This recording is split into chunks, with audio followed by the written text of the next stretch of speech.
കുട്ടനാടൻ കിച്ചണിൽ ഇന്നത്തെ വിഭവം തേങ്ങയും ഗോതമ്പ് പൊടിയും ചോറും വെച്ചിട്ട് ഒരടിപൊളി ബ്രേക്ക്ഫാസ്റ്റ്. അതിൻ്റെ ബാക്ക് ഇങ്ങനെ ഇരിക്കും ഉണ്ട്. അപ്പോൾ നമുക്ക് മറിച്ചിടുവാൻ വേണ്ട, നല്ല കറിയൊക്കെ കൂട്ടി അല്ലെങ്കിൽ കറി ഇല്ലാതായാലും ഇത് കഴിക്കാൻ നല്ലതാണ്.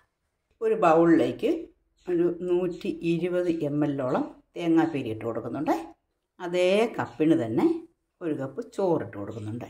അതേ കപ്പിന് തന്നെ ഒരു 3/4 കപ്പ് ഗോതമ്പ് പൊടി ഇട്ട് കൊടുക്കാം. 1/2 ടീസ്പൂൺ ഉപ്പും ചേർത്ത് കൊടുക്കാം. ഇതൊന്ന് മിക്സ് ചെയ്തെടുക്കാം. വളരെ എളുപ്പത്തിൽ ഒരു ബ്രേക്ക്ഫാസ്റ്റ് അത്ര തന്നെ. ഇതേപോലെ നന്നായിട്ട് മിക്സ് ചെയ്തതിന് ശേഷം ഇതൊരു മിക്സിയുടെ ജാറിലേക്കിട്ട് അരച്ചെടുക്കാം. മിക്സിയുടെ ജാറിലേക്ക് ഇട്ട് കൊടുത്തിട്ടുണ്ട്. ഇനി ഇതിലേക്ക് അതേ കപ്പിന് തന്നെ ഒരു കപ്പ് വെള്ളവും കൂടി ഒഴിച്ച് കൊടുക്കാം. നന്നായിട്ട് അരച്ചെടുത്ത ഈ മിശ്രിതം നമുക്കൊരു ബൗളിലേക്ക് മാറ്റാം. ഇത് കൂടുതൽ നീണ്ടുപോകാൻ പാടില്ല. ഒരു 1/4 ടീസ്പൂൺ ബേക്കിംഗ് സോഡ ഇട്ട് കൊടുക്കാം. നന്നായിട്ടൊന്ന് മിക്സ് ചെയ്യാം. ഇത് മിക്സ് ചെയ്യുന്ന സമയത്ത് ഉപ്പ് പോരാത്ത പക്ഷം ഉപ്പും ചേർത്ത് കൊടുത്തു. മിക്സ് ചെയ്തതിന് ശേഷം 5 മിനിറ്റ് നേരം അടച്ച് അവിടെ മാറ്റി വയ്ക്കാം. നമ്മുടെ മാവ് ഇതേപോലെ റെഡിയായി വന്നിട്ടുണ്ട്. ഇനി നമുക്കൊരു പാൻ അടുപ്പത്ത് വെച്ച് ചൂടാക്കാം. ഇതേപോലത്തെ കൺസിസ്റ്റൻസി ആയിരിക്കണേ.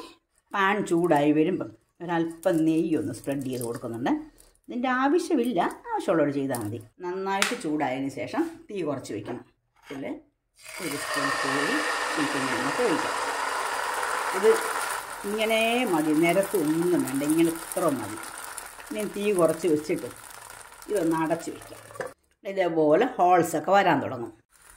ഇതേപോലെ വെന്ത് വരുമ്പോൾ നമുക്കിതിങ്ങനെ എടുക്കാം. ഉണ്ടോ? ഇനി എല്ലാം ഇതുപോലെ ചുട്ടെടുക്കാം. നല്ല സോഫ്റ്റാണ് ഈ അപ്പോൾ, നല്ല സോഫ്റ്റാണ്. ബ്രേക്ക്ഫാസ്റ്റിന് കഴിക്കാൻ വളരെ നല്ലതാണ്. ചെറുതീയിൽ വെച്ച് വേണം വേവിച്ചെടുക്കാൻ. കാരണം ദോശയേക്കാട് ഒരല്പം കൂടെ കനമുള്ളത് കൊണ്ട് ഉള്ളു വേകാൻ അല്പം താമസിക്കും. അപ്പോൾ ഈ ചാനൽ കണ്ടുകൊണ്ടിരിക്കുമ്പം സബ്സ്ക്രൈബ് ചെയ്യാത്ത ആരെങ്കിലും ഉണ്ടെങ്കിൽ ഒന്ന് സബ്സ്ക്രൈബ് ചെയ്ത് സപ്പോർട്ട് ചെയ്യണേ.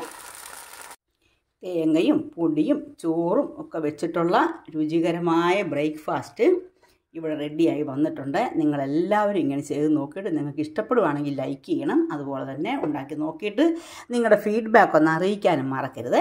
ഇതുപോലെ നല്ല മൊരിഞ്ഞ കളറിലിരിക്കുക. അപ്പോൾ പിന്നെ നമുക്ക് അത് മറിച്ചിടുവാൻ വേണ്ട.